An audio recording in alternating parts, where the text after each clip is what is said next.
Hemos estado estudiando la carta de Santiago.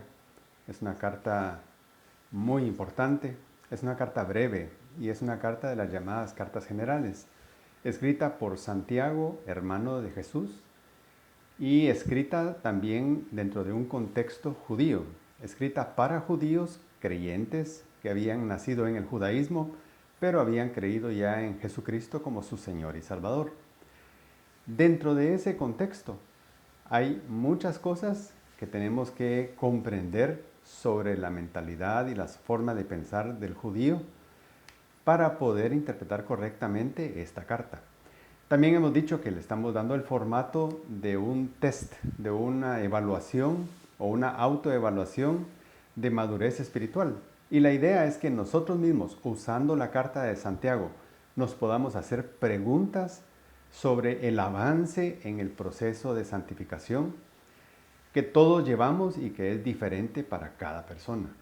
Hemos llegado ya a la pregunta número 7 y la pregunta que abarca el texto que vamos a ver hoy dice: mis palabras y acciones predican el Evangelio con sabiduría y con amor, sí o no. Y esto es muy importante porque los no creyentes, los incrédulos, las personas del mundo en general, los no creyentes, ellos no pueden ni sentir ni ver a Dios en una forma personal. Ellos, por supuesto, ven el sol, la luna, la lluvia, el aire, y de esa manera no pueden ellos decir que no saben que existe Dios, pero ellos no lo pueden sentir en una forma personal. Por lo tanto, nosotros tenemos un rol muy importante en ese intercambio, en ese acercamiento con el incrédulo, de presentar a Cristo. Nosotros de alguna manera personificamos a Cristo. Cuando llevamos el Evangelio a otros, tenemos que hacerlo pensando en esa doble reputación que nosotros tenemos que cuidar, la nuestra y la de Cristo. Y dependerá mucho de nuestra reputación que el incrédulo esté dispuesto a escucharnos. Y más aún, que esté dispuesto a creerle al Espíritu Santo para salvación. Un pasaje que vamos a ver hoy, que se incluye en el texto que vamos a estudiar, dice: la justicia se siembra en paz por aquellos que hacen la paz. Este es muy importante, pero para poder llegar a este punto y comprenderlo, necesitamos ver todo el conjunto del pasaje. Una sana doctrina sin amor es agresiva, es insensible. El Evangelio debe respaldarse siempre con un buen testimonio. Muchas veces en la defensa de la sana doctrina olvidamos el amor al prójimo, olvidamos el amor entre hermanos.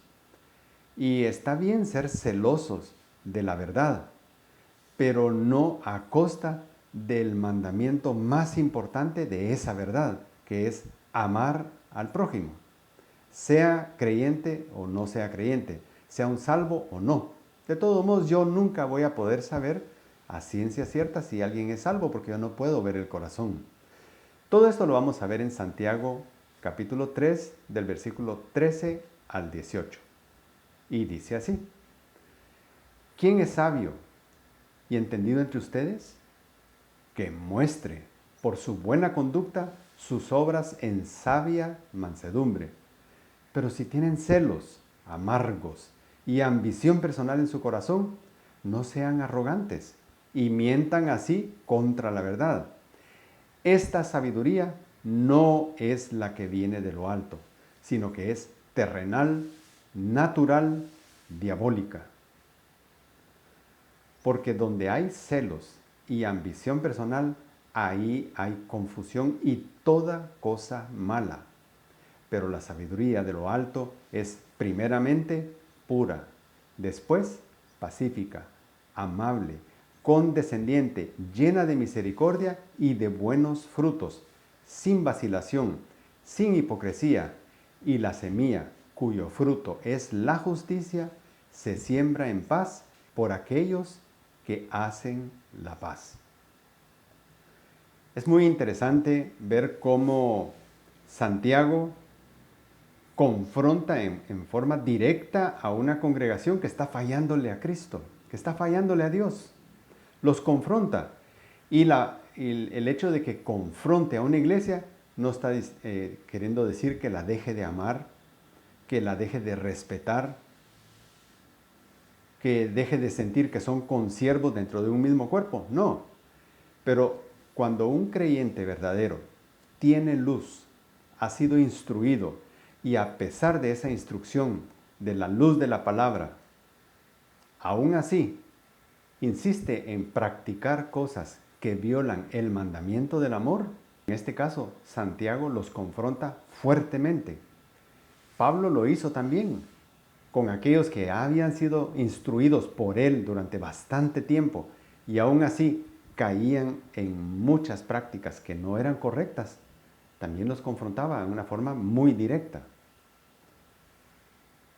Otro ejemplo de eso es Cristo, confrontando a los fariseos, a los escribas, a los doctores de la ley, que tenían suficiente conocimiento como para estar practicando cosas que no agradaban al Señor, que no agradaban a Dios.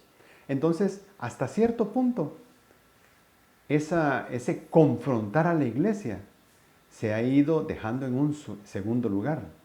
Y la idea también de no confrontar muy fuerte a la iglesia es el temor de que si las personas no se sienten a gusto en una congregación, es posible que dejen la congregación. Es posible que ya no se congreguen con nosotros. Pero ese temor no debería ser superior a la necesidad de instruir en amor a una congregación. Por eso esta carta de Santiago es tan importante. Antes de continuar, yo quisiera que oráramos. Señor, gracias te damos por esta carta que escribió Santiago hace tanto tiempo, que nos instruye en verdades importantes para nuestra vida. Hoy vamos a estudiar, Señor, con tu ayuda y a interpretar también con tu ayuda este pasaje que nos enseña a llevar el Evangelio, pero con amor, de tener cuidado en esa inconsistencia que muchas veces tenemos, Señor, entre lo que decimos y lo que practicamos. Así que, Señor, ayúdanos a entenderla y después a ponerla en práctica de inmediato. Te bendecimos y te alabamos en el nombre de Cristo. Amén. La misión que Cristo nos mandó comienza llevando el Evangelio. La salvación por fe es el único medio para alcanzar salvación. Pero luego, después de ser salvos, olvidamos que tenemos por delante toda una vida.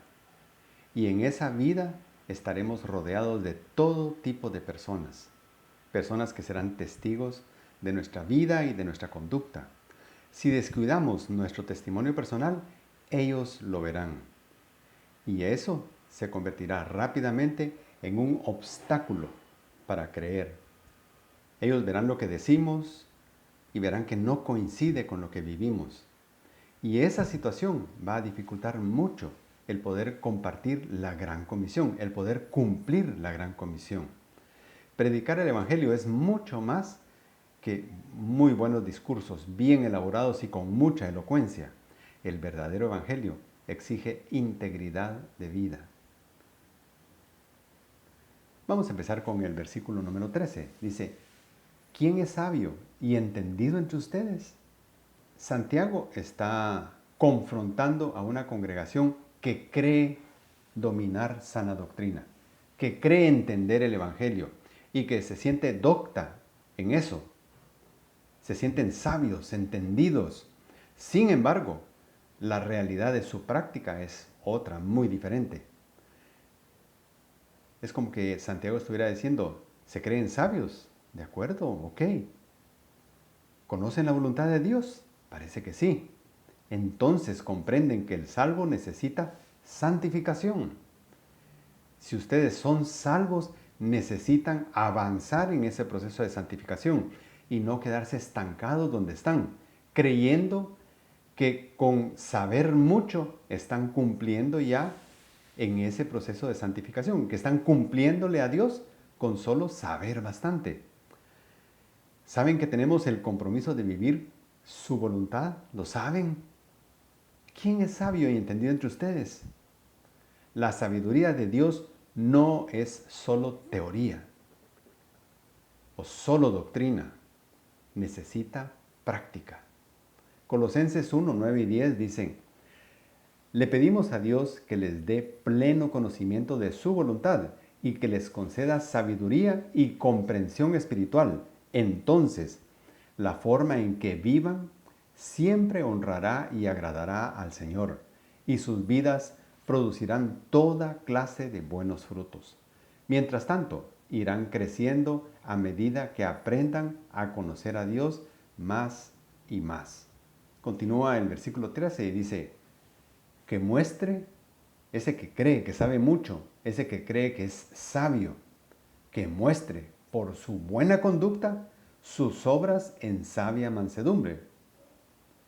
Toda la carta trata de la inconsistencia de un creyente, de un salvo, entre lo que dice y lo que hace. Esa inconsistencia genera muchos problemas. Que muestre, que dé evidencia práctica de su transformación, que demuestre que su salvación es real y no solamente es una apariencia. Todo eso se puede leer entre el pasaje anterior y este acerca de el tema de Santiago. Vivan lo que dicen que son. 1 Pedro 2:12 dice: procuren llevar una vida ejemplar entre sus vecinos, no creyentes. Así, por más que ellos los acusen de actuar mal, verán que ustedes tienen una conducta honorable y les darán honra a Dios cuando Él juzgue al mundo. Que muestre por su buena conducta sus obras en sabia mansedumbre. Esta palabra es importante. Mansedumbre es sumisión ante Dios y paciencia ante los seres humanos. Y esta paciencia no como que uno fuera un débil, sino es fortaleza, pero bajo control. Por eso se aplica en un buey, que es un animal manso, porque es fuerte, es potente, y si él quisiera, podría arrastrar a su dueño. Sin embargo, es manso cuando no usa esa fuerza que tiene, sino la tiene bajo control. Eso es lo que se espera de un creyente, que esa fortaleza que le da el conocimiento no la use para lastimar a otros, para dañar a otros, sino que cumpla con su misión en esta vida de esparcir las buenas nuevas entre los no creyentes, pero hacerlo con tacto, con sabiduría, con mansedumbre. Pero si tienen celos amargos y ambición personal en su corazón, dos temas muy problemáticos en una congregación: celos amargos y ambición personal. Celos amargos en su corazón. El celo amargo en una congregación tiene que ver con una ansiedad venenosa, deseando lo que otro tiene o el crédito o el reconocimiento que otro recibe. Pues se cree él el merecedor legítimo de esos privilegios, no el otro. Y eso genera en él celos, celos amargos y ambición personal en su corazón. No duerme pensando cómo arrebatarle al otro su lugar, pues considera que esa posición de honor es suya y a él deberían darle el honor, no a otra persona. Aquí hay dos opciones definitivamente. Cuando se habla de una congregación, una iglesia local, ya sabemos que una iglesia reúne salvos y reúne también incrédulos interesados en las cosas de Dios. Pero también puede incluir dentro de los salvos, salvos que están estancados en su proceso de crecimiento y de madurez. Salvos que por su conducta, la Biblia los califica de salvos carnales. Salvos que no permiten al Espíritu Santo trabajar en ellos para ir creciendo en madurez y en la práctica de una vida cristiana. Son salvos carnales. Y la apariencia de un salvo carnal y de un incrédulo que no conoce la verdad se parecen mucho. Incluso a veces vemos mejor conducta en un incrédulo que en un salvo carnal. Y eso siembra también la confusión dentro de los creyentes. De ¿cómo es posible? ¿Cómo es posible? Existe también una última posibilidad, y es que se esté congregando en una iglesia haciéndose pasar por salvo alguien que todavía no lo es. Y entonces la forma en que se comporta crea un escándalo. Segunda Timoteo 2:19 dice, sin embargo, el Señor conoce a los que son suyos, y todos los que pertenecen al Señor deben apartarse de la maldad. Esta es una advertencia para el que ya es salvo y continúa practicando cosas que no debería estar practicando si ya su lealtad es a Dios. Continúa el versículo 14, no sean arrogantes y mientan así contra la verdad. El que es salvo, pero es carnal, pero sabe mucho y es admirado por todos por lo que sabe, podrá engañar a todos de que es muy espiritual, pero Dios mira el corazón. Lo mismo que Dios mira el corazón de un incrédulo que se está haciendo pasar por un creyente dentro de una iglesia local. Dios mira el corazón. Quieren pasar por maduros, pero lo que demuestran es que son carnales, que están atrasadísimos en su proceso de crecimiento espiritual y de madurez. Es más, algunos ni siquiera serán salvos o son salvos. Uno no es salvo por andar entre salvos, por relacionarse con salvos, por venir de una familia de salvos, por ir a una iglesia que tiene buena doctrina. Todo eso no lo hace a uno salvo. Lo que a uno lo hace salvo es creer en Jesucristo como Señor y Salvador y después renunciar a la arrogancia y con humildad aceptar la guía del Espíritu Santo para crecer en todos los detalles de la vida que sabemos muy bien que tenemos que cambiar. Romanos 2, 6 y 8 dice, o 6 al 8, dice, Él juzgará a cada uno según lo que haya hecho. Dará vida eterna a los que siguen haciendo el bien, pues de esta manera demuestran que buscan la gloria, el honor y la inmortalidad que Dios ofrece, pero derramará su ira y enojo sobre los que viven para sí mismos, los que se niegan a obedecer la verdad y en cambio viven entregados a la maldad. Dios disciplina a los hijos que ama. Dios los disciplina. Así que aquel que se atreve a retar a Dios viviendo una vida descuidada en el Evangelio, debe tener mucho cuidado. Dios disciplina. Luego Santiago dice en el versículo 15, esta sabiduría, y la palabra esta, ya la vimos cuando vimos el tema de la fe. ¿Podrá esta fe o esa fe salvarlo? El énfasis de esa palabra, esta o esa, es esa clase, ese tipo. Esta clase de sabiduría, este tipo de sabiduría, no es la que viene de lo alto. No es la sabiduría que Dios da. No es la sabiduría que el Espíritu Santo va dándole conforme el proceso de madurez va avanzando. Esta su supuesta sabiduría y de la que tanto presumen, esta supuesta madurez que los hace sentirse superiores y que hace que incluso los demás los consideren superiores, no viene de lo alto, no procede de Dios y no tiene ninguna relación con Él. La evidencia lo confirma y su arrogancia solo lo ratifica. Si viniera de lo alto, mostrarían el amor y la bondad de Dios, pero no lo hacen. Santiago 1:17, comenzando esta carta, dice, todo lo que es bueno y perfecto es un regalo que desciende a nosotros de parte de Dios, nuestro Padre. Él nunca cambia ni varía. Y continúa, sino que esa sabiduría, esa su supuesta sabiduría es, y aquí la califica abiertamente como lo que es, sin temor a que los hermanos se puedan molestar o disgustar, sin temor a que dejen de congregarse en nuestra iglesia. Santiago está confrontando exactamente el punto que ellos estaban violando. Estaban adulterando la verdad y estaban presentando una doctrina falsa como verdadera. Esa su sabiduría es terrenal, es natural y es diabólica. Y empieza con la palabra sino, y eso significa por el contrario. Por el contrario, lamento informarles que.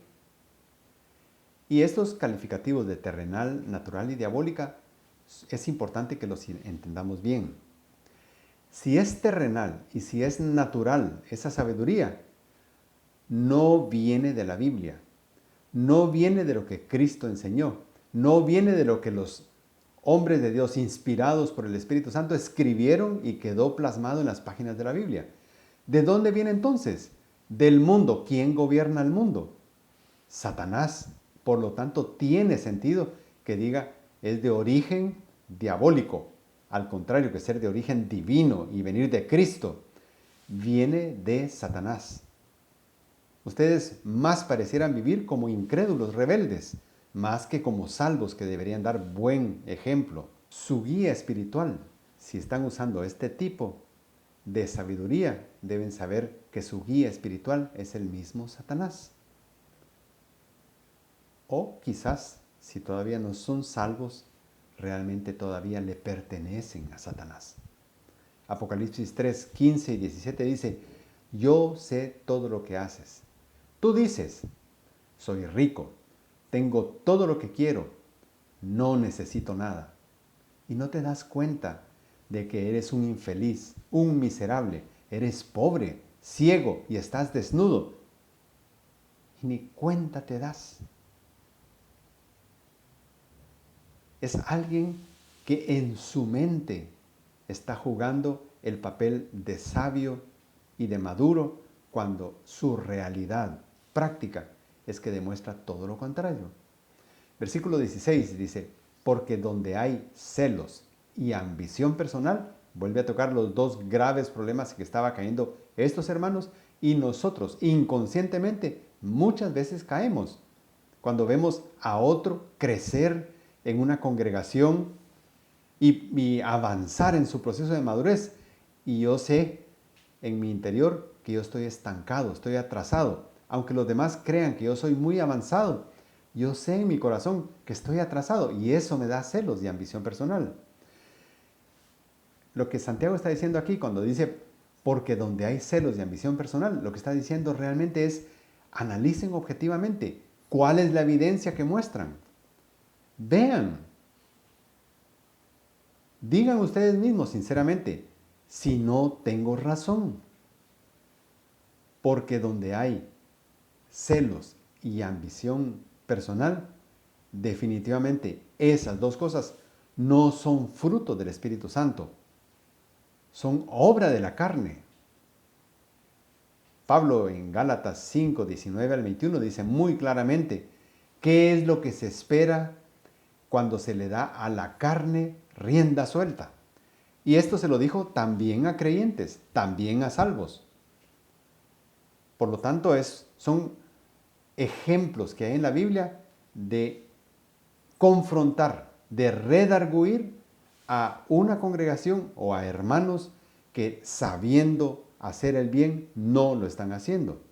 Dice Pablo, cuando ustedes siguen los deseos de la naturaleza pecaminosa, y estamos hablando de salvos, todo lo que está acá lo puede cometer un salvo que no solo se descuida, sino que da rienda suelta a lo que su carne desea.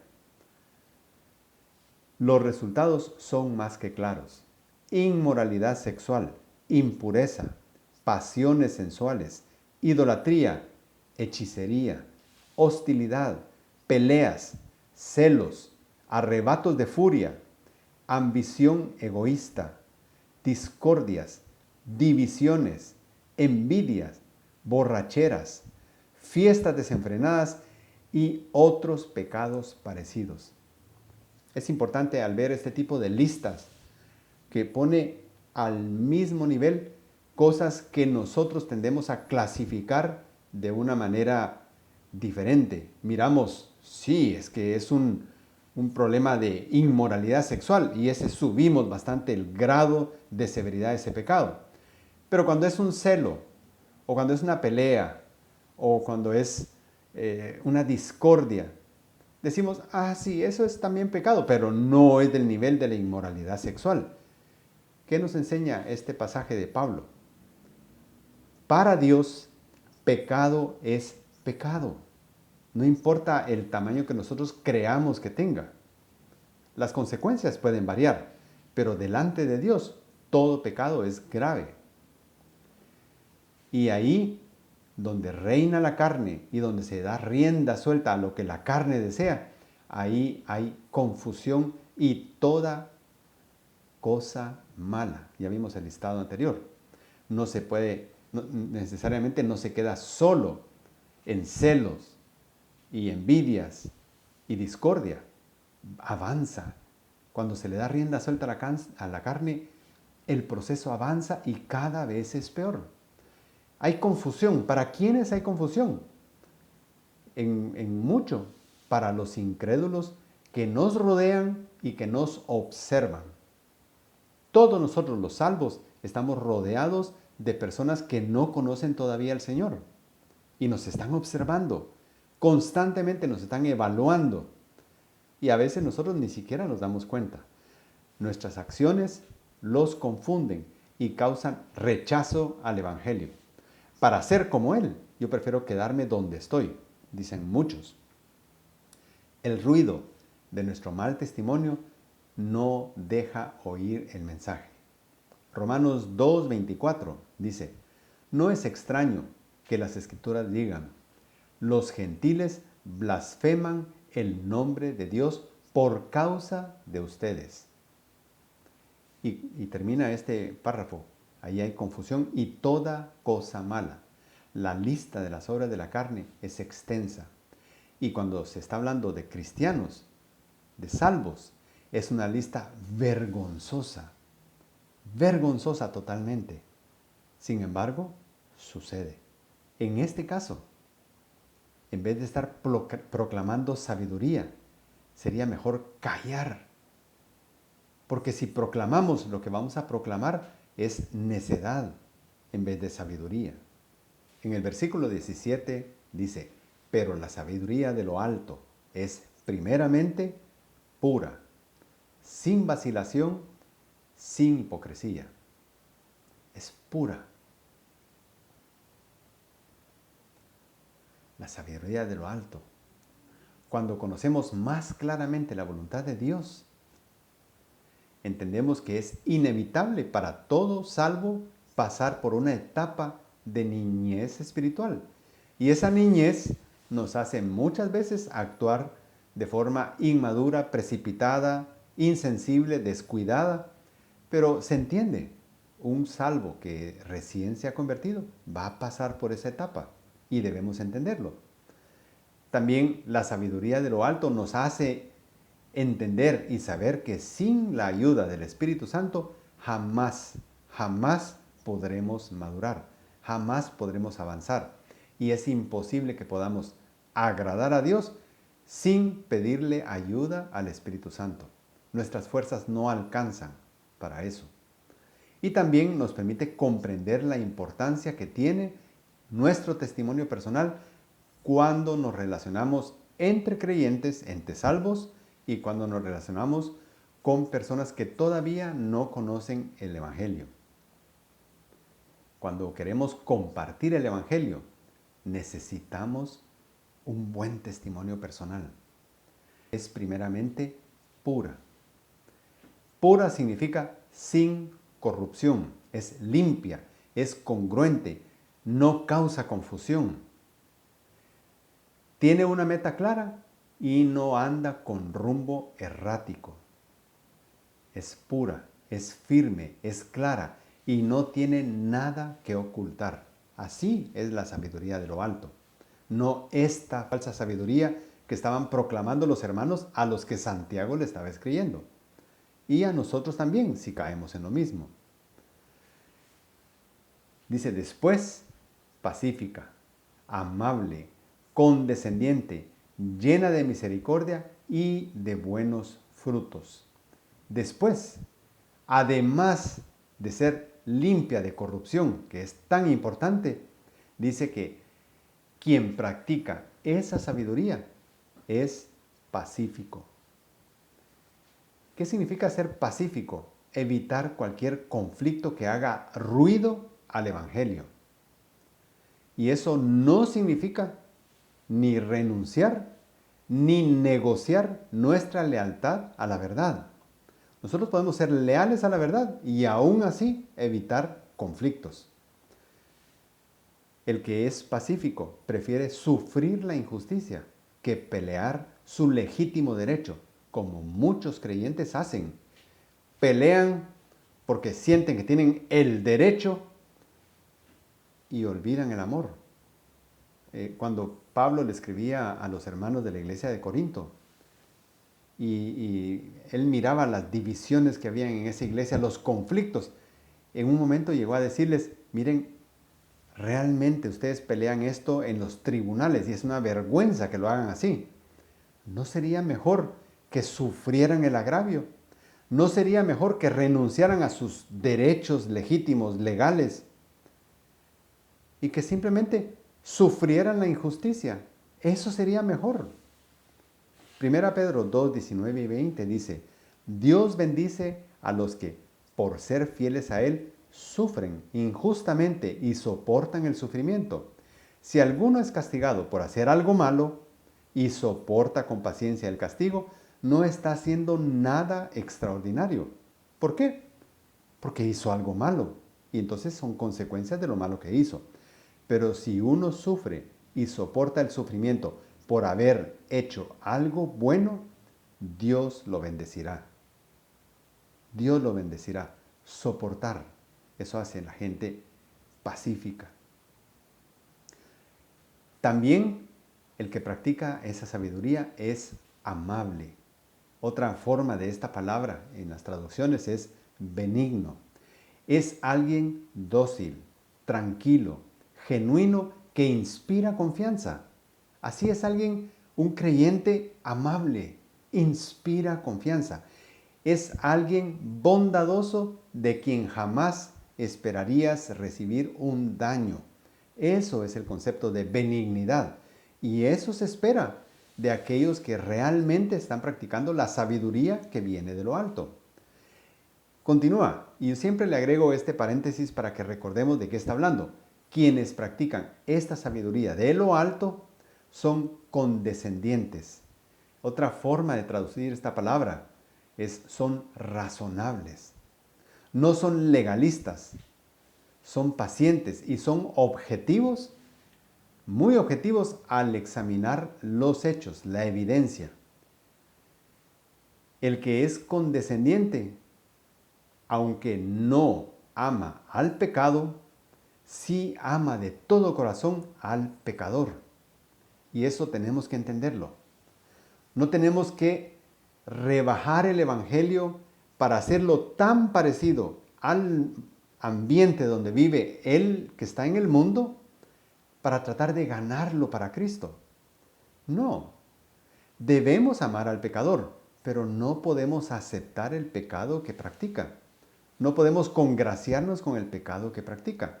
Y por lo tanto, el pecador debe sentir que hay una diferencia entre el mundo donde él vive y el mundo que Cristo enseña.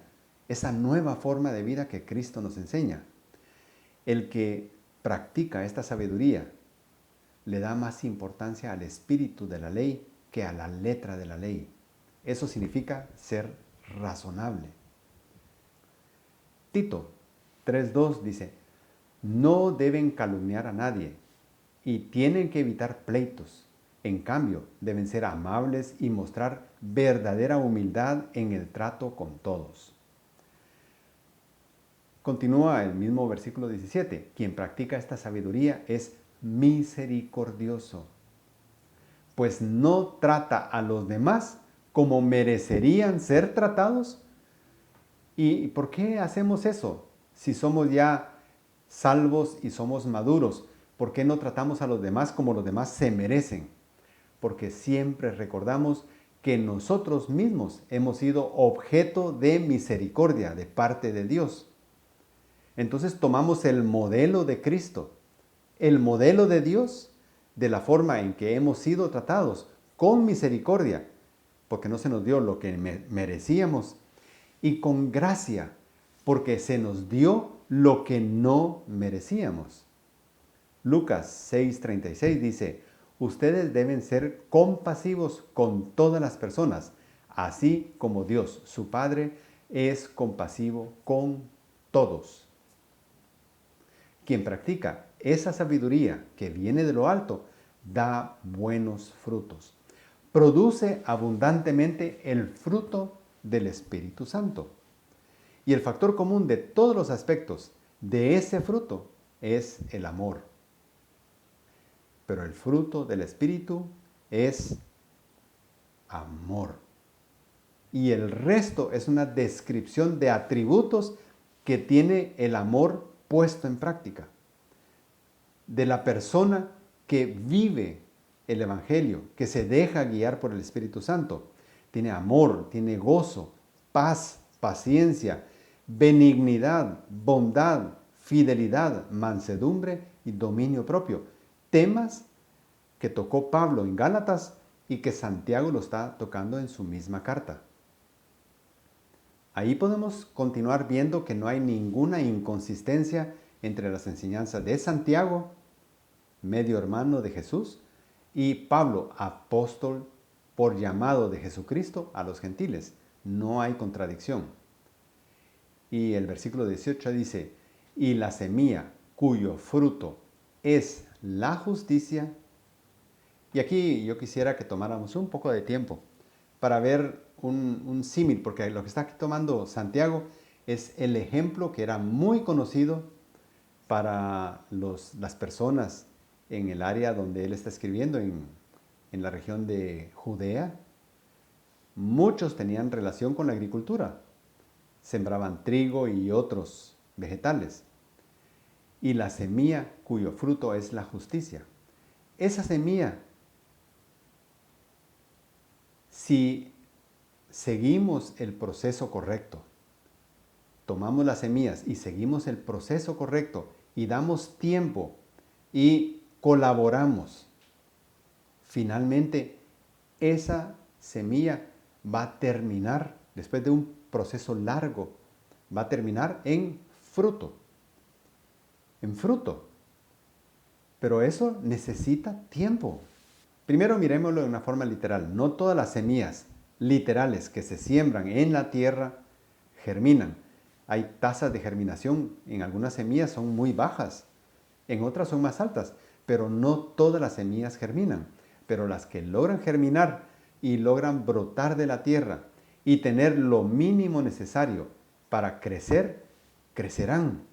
Y si aún más tiene cuidados especiales y atención especial, crecerá más fuerte, más grande, más robusta y el fruto será de mejor calidad.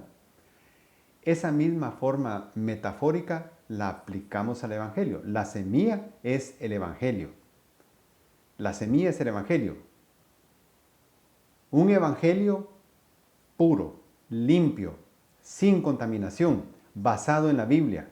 ¿Y quién es el llamado a llevar esa semilla? Nosotros. Nosotros somos los llamados a llevar esa semilla. Nosotros no somos la semilla. La semilla está en la palabra de Dios, pero somos los llamados a llevar la semilla a diferentes tipos de tierra. Nosotros no vamos a calificar la tierra donde estamos tirando la semilla. Tiramos la semilla con esperanza. Finalmente, si tenemos paciencia y esa semilla cayó en buena tierra, finalmente esa semilla va a madurar y va a dar fruto. ¿Qué tipo de fruto estamos esperando cuando estamos hablando de personas? Madurez. Dios ya dio la semilla, nosotros la sembramos. El Espíritu Santo es el que convence a los corazones.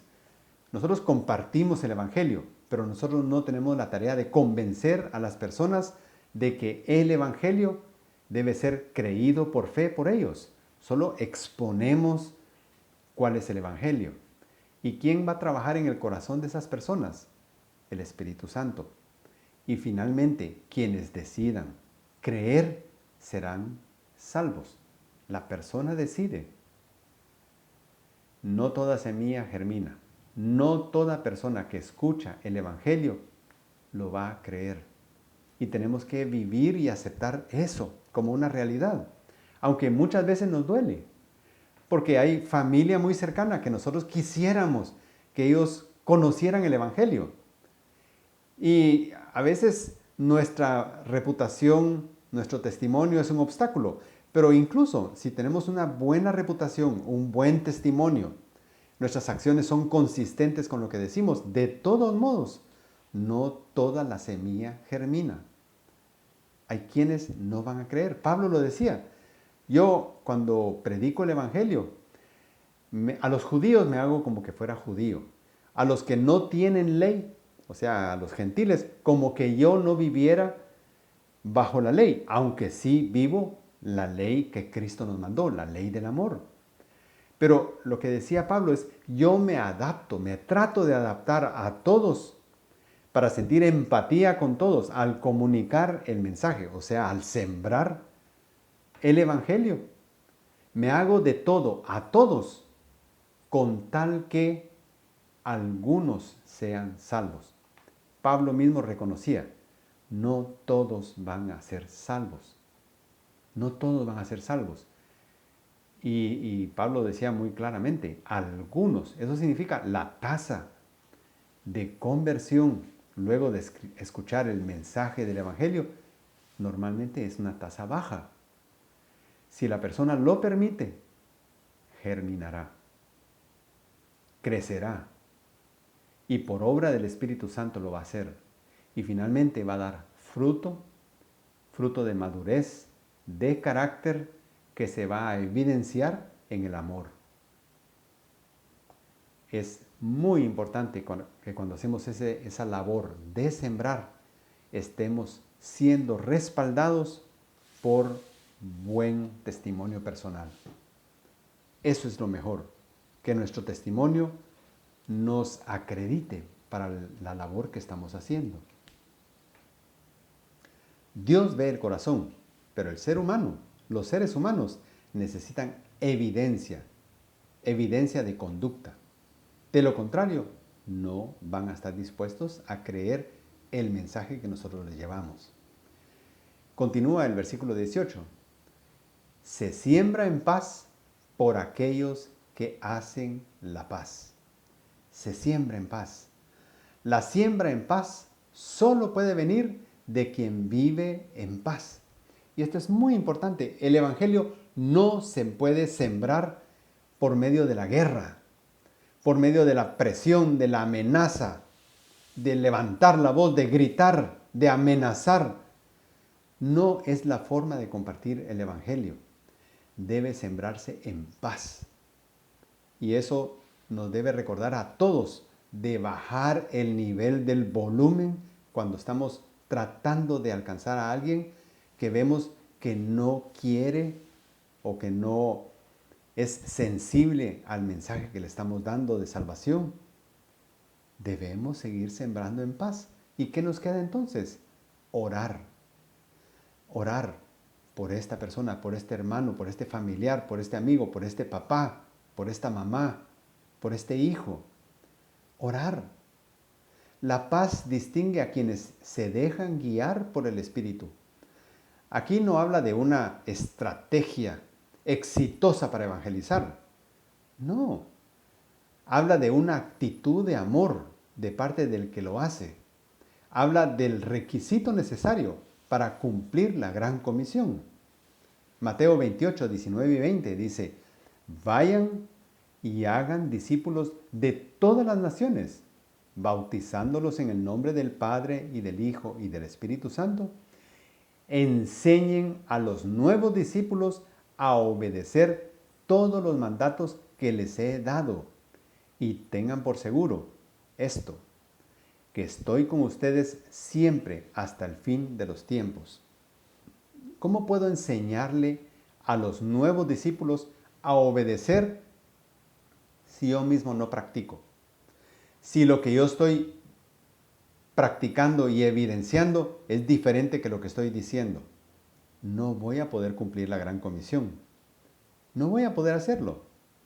Y si ellos, por su ignorancia de recién convertidos, creen que así debe ser la cosa, entonces lo que ellos van a aprender de nosotros como nuevos creyentes es a decir una cosa y a hacer otra cosa.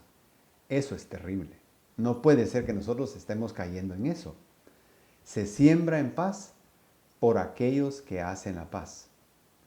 Se siembra en paz.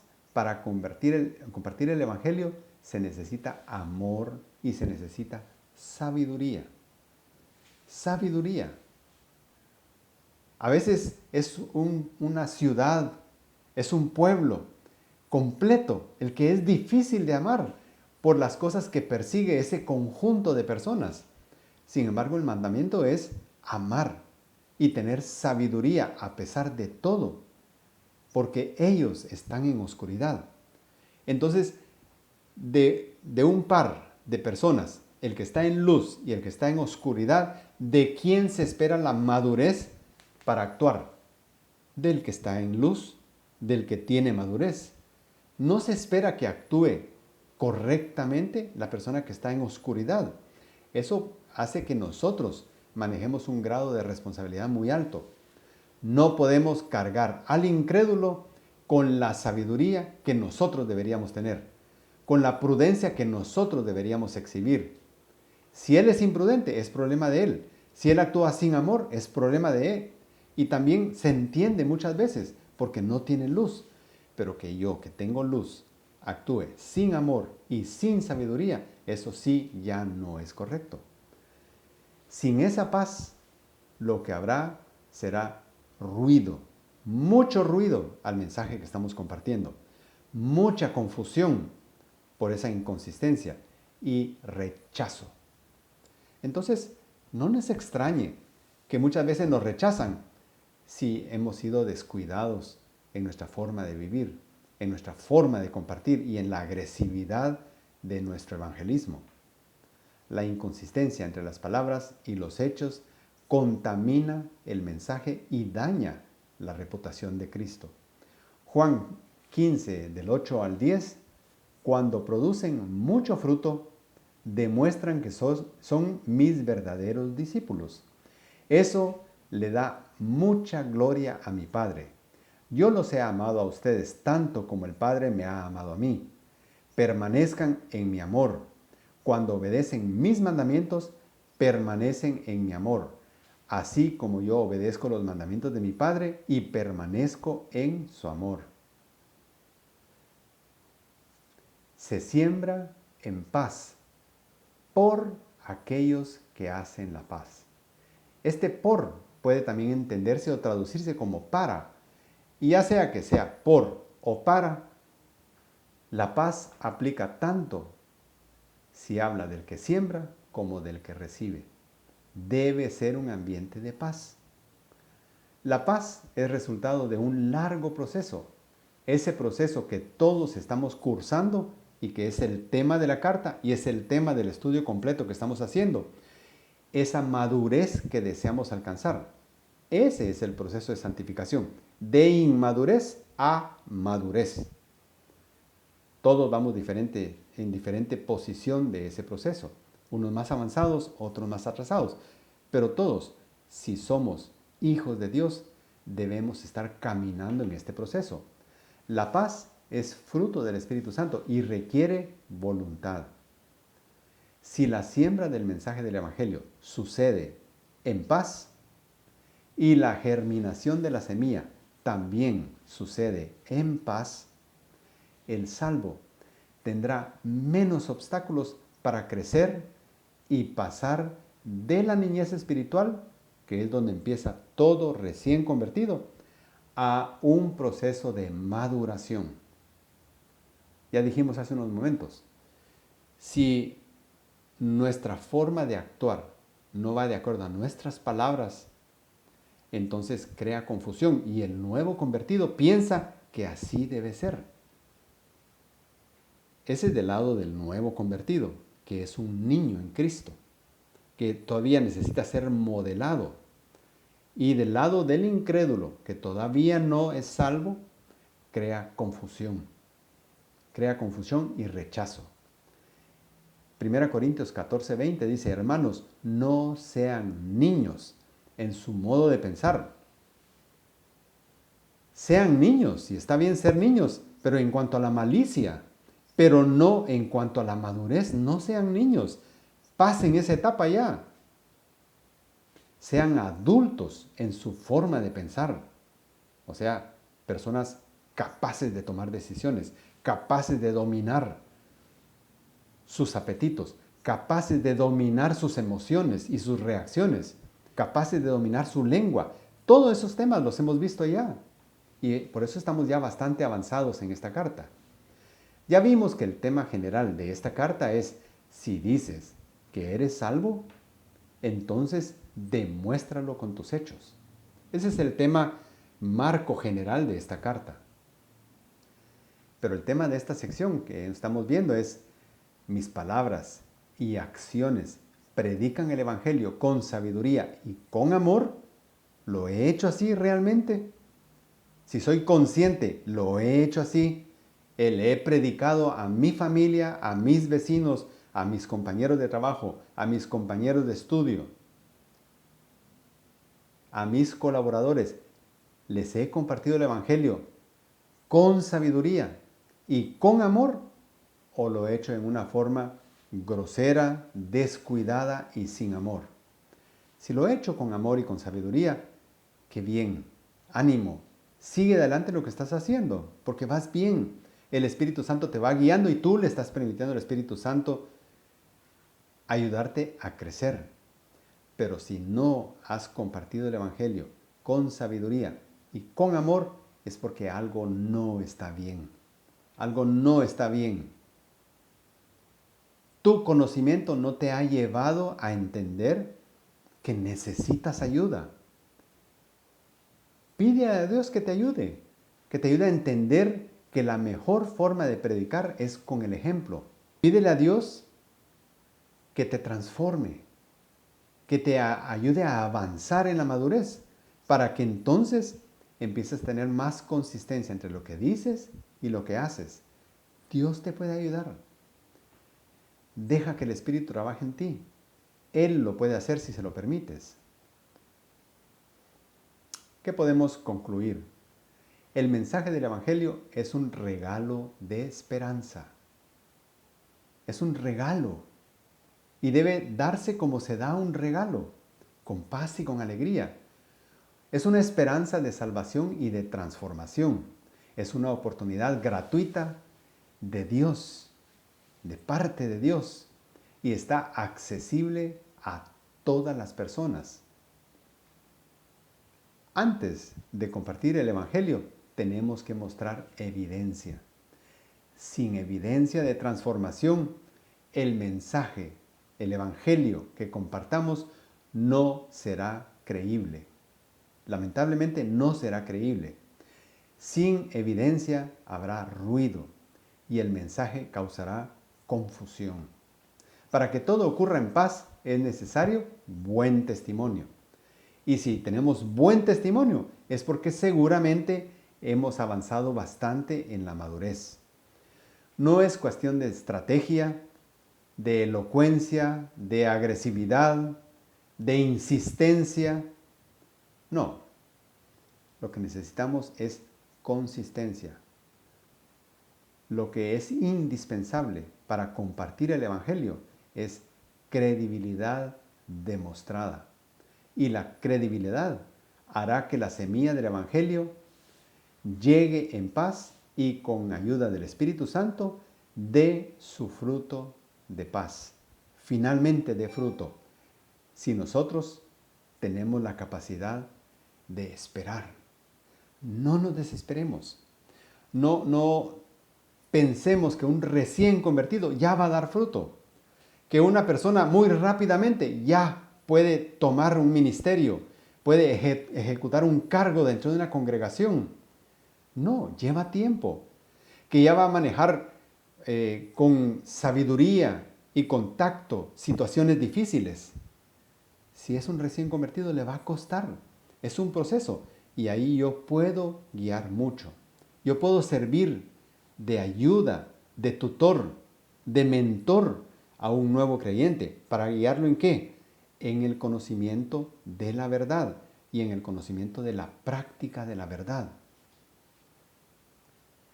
Esto es lo que Dios desea de nosotros.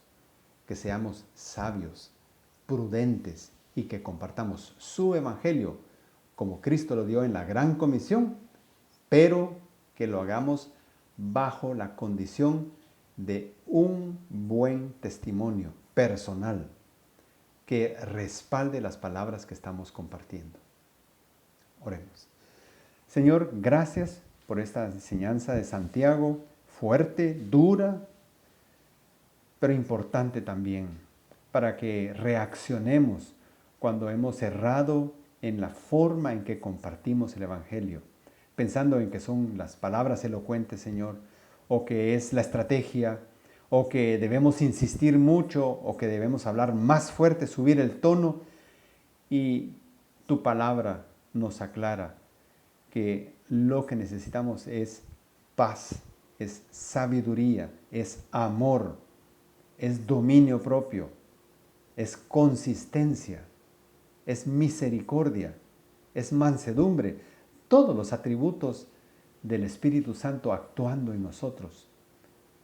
Señor, permite que nosotros empecemos a madurar, avancemos en madurez y que empecemos a dar fruto. Y entonces, cuando se comparte el Evangelio, muchos verán en nosotros que somos consistentes. Y si el Espíritu Santo los convence en su corazón, ellos tomarán la decisión correcta. Te damos gracias, Señor, por esta palabra fuerte y la tomamos para nosotros, pensando que es para mí, no para otro, que es para mí, porque yo la necesito. Gracias, Señor. Oramos en el nombre de Cristo. Amén.